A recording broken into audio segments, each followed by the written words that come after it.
Good morning, everyone. Bill here to give some more insight on the Holy Stone 360S drone.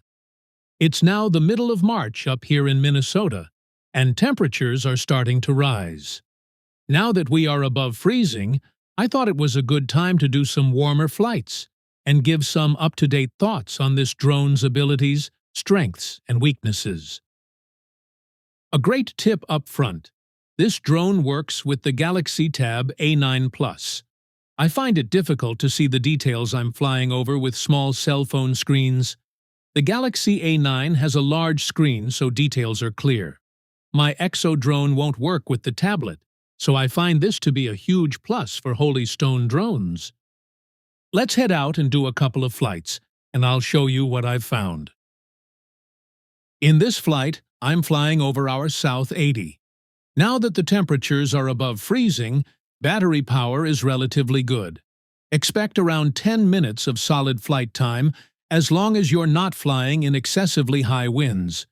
You can see for yourself, this drone does not have a gimbal, so you will notice a lot of movement in your videos.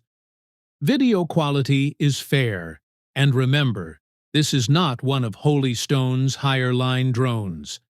You get better video quality if you put a SD card into the drone. When you're not using a SD card, your smartphone or tablet records the video into a folder on your device.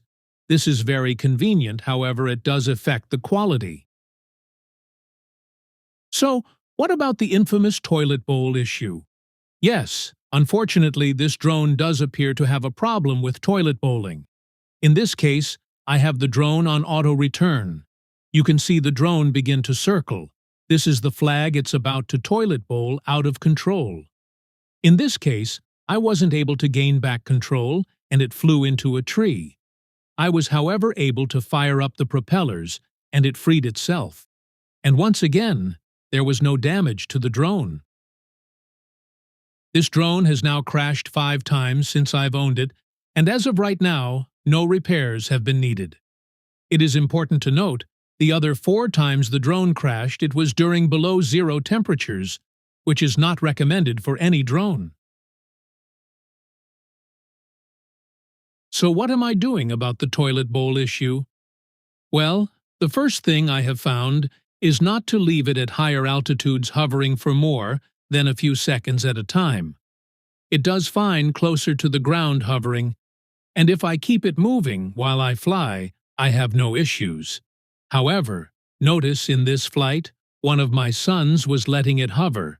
As soon as I saw it start to circle, I told him to start flying it forward, and it came right out of it, and we continued to fly and land the drone with no issues. Another tip, I've noticed if the battery stays above 50%, I have very few toilet bowl issues. However, when the battery goes below 50%, it is especially important not to hover at higher altitudes for more than a few seconds. While we are on the subject of the battery, I decided to test the return home feature when the battery ran too low now that it is warm. If the battery gets too low, the software will automatically put the drone in return home mode. I was a little nervous, as it was a windy day, and coming back, the drone was against the wind. I had flown the drone all around our property, and it was over 10 minutes before the warning came on. You can see how slow it is moving, and the drone has to fly over several water-filled areas to get back to me. As I'm watching it return, I can see the altitude dropping. Will it crash? It's almost like it is purposely flying over the most water-filled areas. You can see the altitude is still dropping. However, it is at least getting past some of the wetlands. Well, it made it over my yard without crashing. I want you to notice, however, it begins to toilet bowl. Remember what I said about battery voltage? In this case, it came out of it on its own and landed safely. I would, however, recommend keeping the voltage above 50% to prevent this from happening.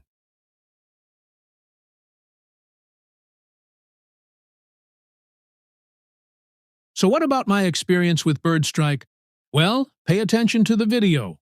You'll see the drone quickly bump for no reason, then you'll see a flash of birds, then another bump. I didn't know for sure what happened until I played the video back. These two red-winged black birds attacked the drone.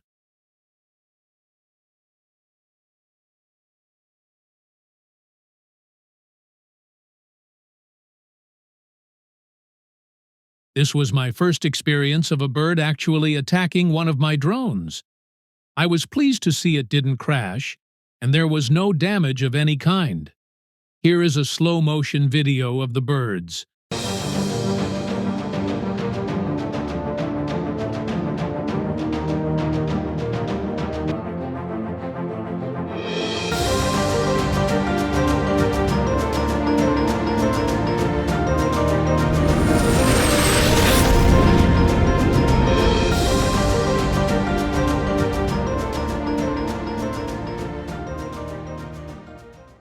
So here is my take on this Holystone 360S drone.